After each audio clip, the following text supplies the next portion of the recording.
¿Aló? ¿Quién habla? ¿Qué? Sí, ya tengo mi parte. Nos vemos en la escuela, de hecho ya casi voy llegando. Hora de ir tan rápido como el rayo McQueen y Sonic el erizo. Sí. Oye Pamela, ¿aún no llega Ratso a la escuela o qué onda? Creí que llegaría más temprano que nosotros, pero parece que ahora le ganamos.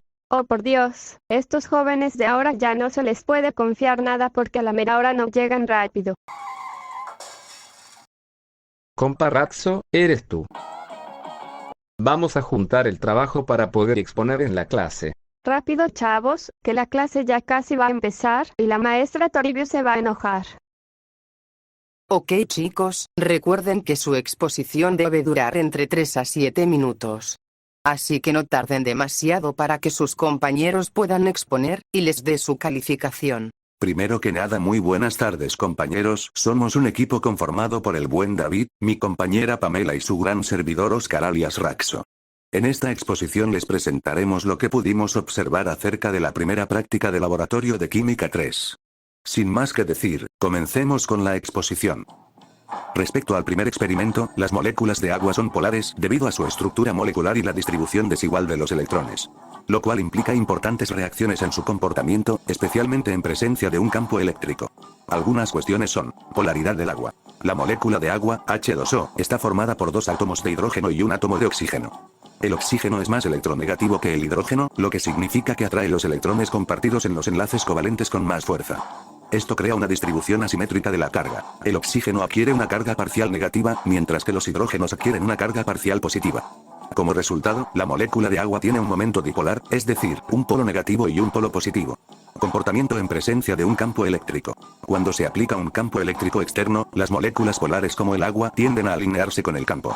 El extremo positivo, hidrógenos, de la molécula de agua se orienta hacia la región negativa del campo eléctrico, mientras que el extremo negativo, oxígeno, se orienta hacia la región positiva.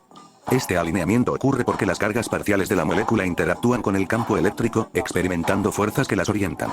Las consecuencias de este comportamiento son: disolución de sustancias iónicas. La polaridad del agua permite que disuelva sales y otros compuestos iónicos, ya que las moléculas de agua rodean los iones y los separan, estabilizándolos.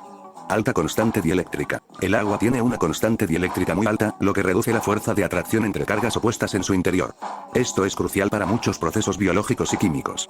Conductividad eléctrica. Aunque el agua pura es un mal conductor de electricidad, la presencia de iones disueltos, como en el agua salada, permite que conduzca la electricidad debido al movimiento de estos iones en respuesta al campo eléctrico. Es posible lograr efectos similares a los del agua con otros líquidos, pero esto depende de las propiedades específicas de cada líquido, en particular, de su polaridad y su capacidad para interactuar con campos eléctricos o sustancias disueltas. Las fuerzas intermoleculares son las interacciones que ocurren entre moléculas y determinan propiedades como la solubilidad, el punto de ebullición y la cohesión.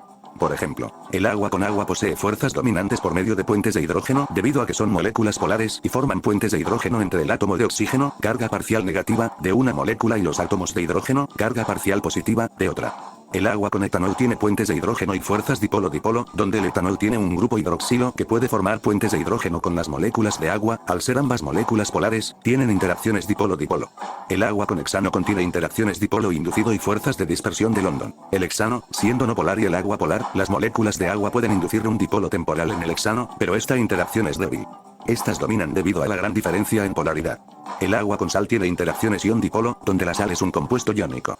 Cuando se disuelve en agua, los iones que posee la sal son rodeados por moléculas de agua. El oxígeno del agua interactúa con los iones de sodio, mientras los hidrógenos interactúan con los iones de cloro.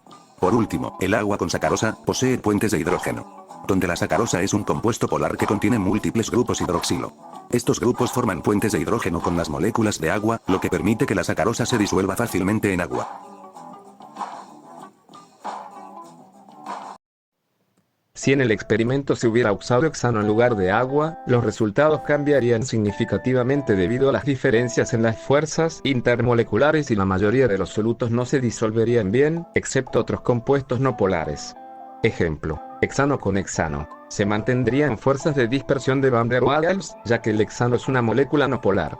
El hexano con etanol, la solubilidad sería baja, ya que el etanol puede formar puentes de hidrógeno, pero el hexano solo tiene fuerzas de dispersión, lo que hace que no se mezclen bien. El hexano con agua no se mezclaría debido a la diferencia de polaridad. El hexano con sal no se disolvería debido a que es un compuesto iónico y necesita un solvente polar, como el agua, para disociarse.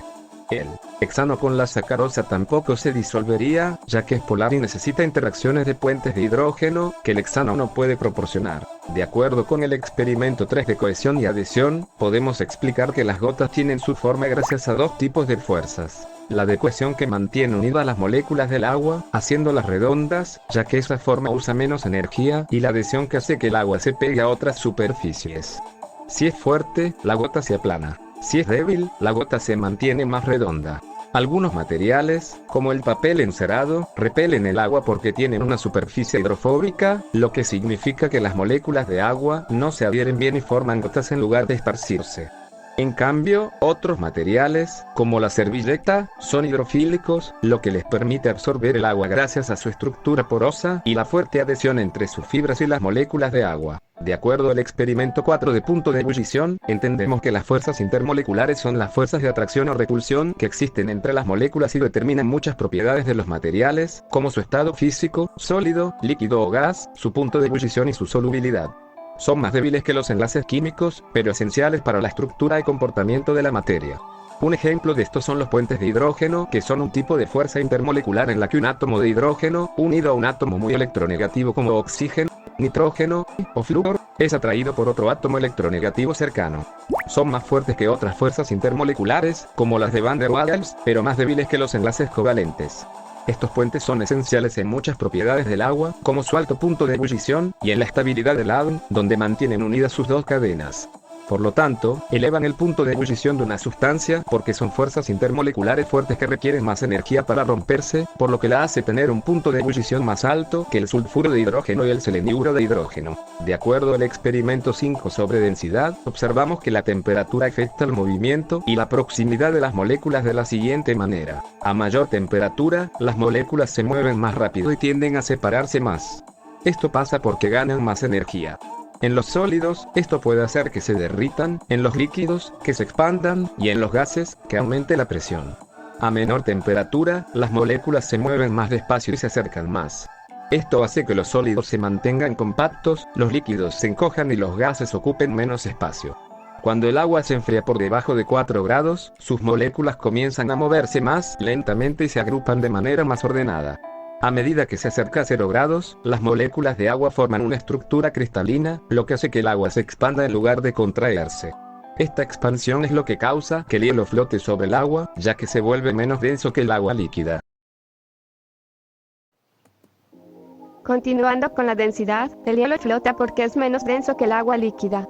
Para que el hielo pueda hundirse, el líquido debe tener una densidad mayor que la del hielo, recomendablemente superior a 916.8 kilogramos por metro cúbico. Para el caso del experimento 6, observamos y concordamos que el calor específico es la cantidad de calor necesaria para aumentar la temperatura de una sustancia, y por eso, algunas sustancias pueden tardar más que otras en calentarse. Por ejemplo, en el agua predominan los enlaces de hidrógeno, que son interacciones fuertes entre moléculas, lo que contribuye a tener alto calor específico. Mientras en el aceite predominan las fuerzas de Van der Waals, que son más débiles, por lo que se calienta más rápido. Para concluir con nuestra exposición, observamos las propiedades esenciales del agua, tales como la polaridad, cohesión, adhesión, su elevado punto de ebullición, alta capacidad calorífica, densidad, diferente en su estado sólido y líquido, y la solubilidad que caracterizan este líquido.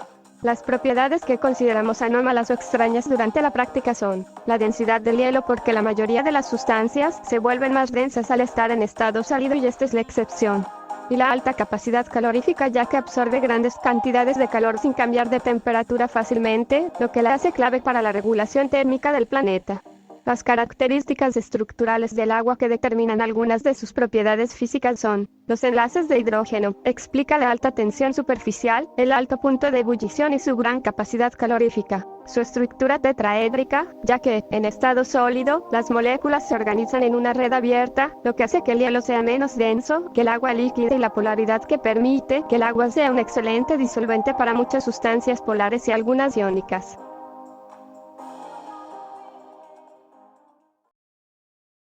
Muy bien chicos, muy buena exposición. Ahora díganme, ¿qué es lo que hemos aprendido hoy? Hemos Hemos aprendido y reforzado que el agua es una sustancia única que permite la vida en nuestro planeta y que posee propiedades únicas que las diferencia de otras sustancias similares. Muy bien compañeros, nos vemos mañana en la primera clase. Nos Nos vemos, vemos hasta mañana. mañana.